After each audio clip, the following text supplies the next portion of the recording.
Hey guys, how's it going? Sorry, it's been like a week since I've continued this saga of Joseph.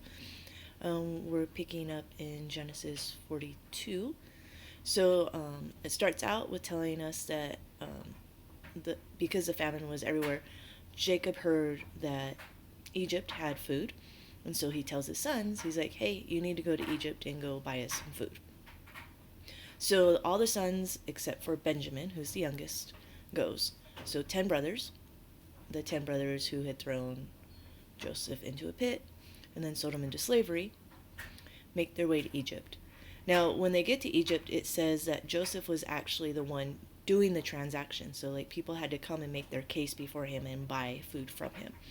And so, when his brothers got there, he recognized them, but they didn't recognize him. And he made sure to make sure that he was hidden and not recognizable to them. Anyway, so he asks them who they are, where they're from. He questions that there are really 10 brothers. Like, that's kind of crazy. And they're like, no, there were actually 12 of us. One's dead, and the youngest is still at home with our father. He was afraid to let him go. He didn't want something to happen to him. And so Joseph's like, I don't believe your story. I think you're all spies. He's like, is your father even still living? And they're like, yeah, our father's alive. Our youngest is alive. There's just one that's dead. We promised that we were 12 brothers, so now the 10 of us are here for food. He's like, I don't believe you. You're spies. And he throws them into prison, right? And he keeps them in prison for 3 days. And so while they're in prison, they're like, okay, God is totally punishing us for what we did to our brothers. So they start fighting. Reuben's like, I told you we shouldn't have done anything to him. Going back and forth. And of course, they're speaking in their own tongue, and they don't realize that Joseph can understand them. And so it says he turns away and he starts to weep. He doesn't want him to see that he's crying, because that would be weird. And definitely not understandable to them, because they don't know who he is. So on the third day, he goes, okay. Because originally what he had said was, unless your younger brother comes here, I'm not going to let you go. And they're like, okay, our dad really is never going to let him come here. So on the third day, he says, here's what I'm going to do. I'm going to send all of you but one home. And if you ever want to see the one that I keep captive alive, you have to bring back your brother. If you ever want food from us again, you have to bring back your other brother. This way you prove to me that you're not spies. Of course, he's just trying to prove to himself that his younger brother is safe, that nothing has happened to him. And so it says that he kept Simeon hostage, and then that the brothers went home. So what they don't know until they get home is not only did Joseph fill up all their bags full of grain, but he also gave them back all of their money, and he hid it inside the grain. So when they get back home, their dad's like, well, how'd it go? You were gone a really long time. And they're like, gosh, Dad, the guy was like a real jerk to us. We don't know what his problem was. Like, he thought we were spies. He threw us in jail for 3 days. And now we can't even go back unless we bring back our younger brother. And Jacob's like, over my dead body. Literally. And then they're going through the grain and they're like, oh no. Like, our money is still here. And so they're like, God is punishing us for our deeds. Like how, like, it's God's fault for this, that they're in trouble for their deeds. Right?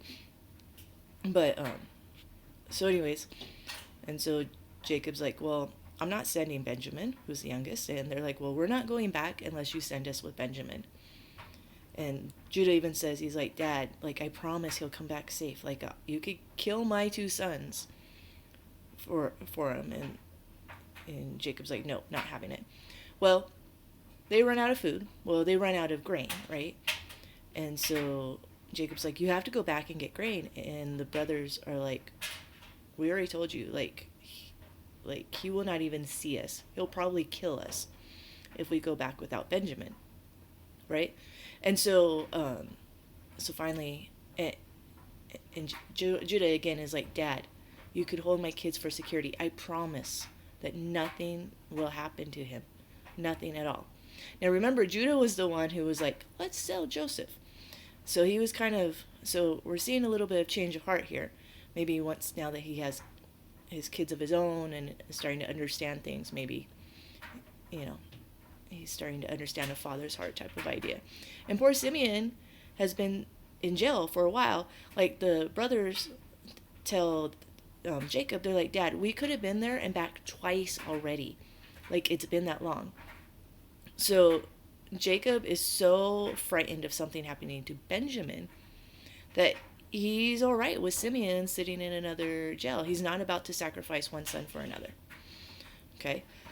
So finally, Jacob's like, okay, fine, we have to have the grain. So he's like, we'll take him gifts like dates and palms and honey from here. Like, take him the specialties of the land. So they say okay. And then they load up on their camels and they go back. Okay, I'm going to leave it right there because the next part is really intense, but it's going to take me more than 5 minutes to go over. So we'll finish Joseph on part 4. Pretty sure. But so like a cool like kind of historical takeaway that we have on this are what grows in different lands. So Egypt is like the breadbasket, right? Grain grows there and grain is needed. But even though they're not able to grow grains in Israel, in Canaan, right? They still have other fruits of the land like the figs and the honey and more of the wild crops. And they're considered precious crops for them to be able to send over to Egypt to the second in command, right? And I think that's all I have for today. All right, I'll talk to you guys next time, and we should have Joseph Part 4 either tomorrow or Monday. All right, have a good day, guys. Talk to you later. Bye.